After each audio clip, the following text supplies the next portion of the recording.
మాట్లాడే మీ పెదనాన్న వాళ్ళ ఇంటి దగ్గర కదా గెట్ టుగెదర్. మీ మావయ్య మన ఇంటికి ఎందుకు వచ్చాడు? నాకేం తెలుసే, ఆయన వచ్చిన వాళ్ళు వెళ్ళిపోమని చెప్పలేను కదా. అయినా ఆయన ఈవినింగ్ వెళ్ళిపోతాడుగా. సరేలే. నాకు బయట కొంచెం పని ఉంది, చూసుకొని 2 అవర్స్లో వస్తా. ఈ 2 గంటలు ఆయన ఏం మాట్లాడినా కోపం తెచ్చుకోకే ప్లీజ్. ఏట్రా అల్లుడు, మొగుడు పిల్లల సీక్రెట్సా?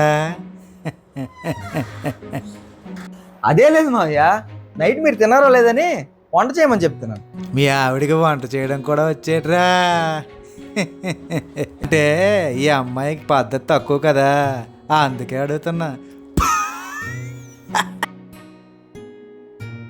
మావయ్య నాకు కొంచెం పని ఉంది, బయటికి వెళ్ళొచ్చేస్తా, ఇలా మీరు తినేయండి. నువ్వు హ్యాపీగా వెళ్ళరారా.